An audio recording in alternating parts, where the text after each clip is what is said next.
例えば新しい宇宙港の建設を最近定住を始めた火星の4基地のうち1つで行う予定で、投票で建設地を決めるとしましょう。火星移住者100人のうち42人が西基地、26人が北基地、15人が南基地、17人が東基地に住んでいます。話の都合上、住民は皆宇宙港の建設地は居住する基地に近い場所を希望し、それを投票すると仮定します。この場合、一番公平な投票方法はどれでしょう？一番単刀直入な方法は、投票者1人につき1票を投票し、最高得票数を得た候補地を選ぶ方法です。この方法は多数決投票、または単純小選挙区制とも言います。この場合、西基地が他の基地より住民数が多いことから圧勝します。でもこの結果をほとんどの移住者は最悪と受け止めるでしょう。西基地は他の基地からは遠いためです。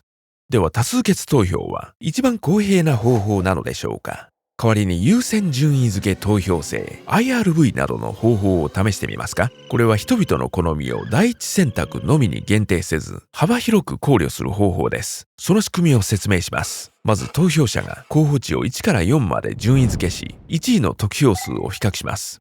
得票最下位の南は除外され、南が獲得した15票はそこに投票した人たちが2位に選んだ東基地に加算され、東の合計得票数は32票となります。次に1位の得票数を再度比較し、最下位の候補地を除外します。今回は北基地が除外され、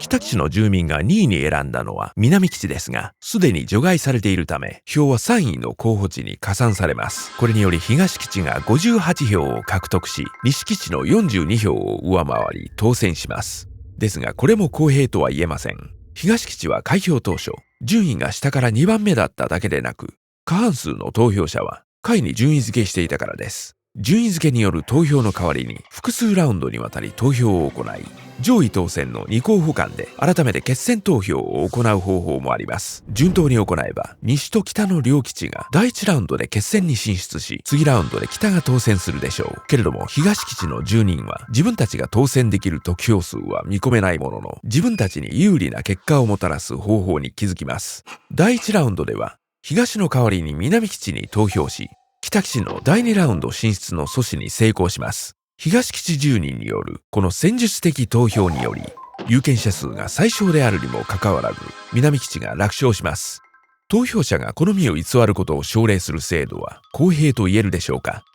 もしかすると必要なのは、各候補者同士の直接対決につき、投票者が勝敗を決め、好みを表明することかもしれません。これをコンドルセ方式と言います。まず対決の一例を考えてみましょう。西対北です。100名の有権者全員がこの2基地から1つを選ぶと、西が42票を獲得し、北は北、南、東の投票者から票を得て58票を獲得します。他の5つの対決も同様に行われます。勝利の数が最も多い基地が当選となります。この場合2対戦で勝利した南に対し、3対戦で勝利した北が当選します。実にこれら2候補は最も中心部に位置する拠点です。どの投票者も最下位に選ばなかった北に優位な展開です。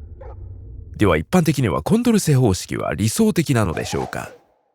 必ずしもそうではありません。候補者3名で行われる選挙を考えてみましょう。有権者が B よりは A、C よりは B、でも A よりは C を好む場合、勝者を選ぶことが不可能になります。何十年にもわたり、研究者や統計学者が多くの複雑な投票や集計方法を考案し、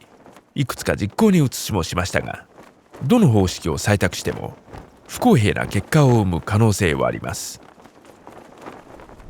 私たちの直感的な公平という概念は、思い込みから来る多くの矛盾点があると分かりました。特定の有権者が他の有権者よりも影響力を強く持つのは公平ではありませんが、少数派の好みを全く無視したり、票の操作の推奨も公平とは言えません。実は数学的には、選択肢が2つ以上ある選挙では、理論的に望ましい基準に何ら違反しない選挙制度の構築は不可能だと証明されています。単に票の集計が民主主義だと思いがちですが、同時に誰がいろいろな票の集計方式の恩恵を得るかも考慮する価値があります。もっと学びませんか？これらのビデオを見て新たに挑戦してください。チャンネル登録をお願いします。溢れる好奇心を持って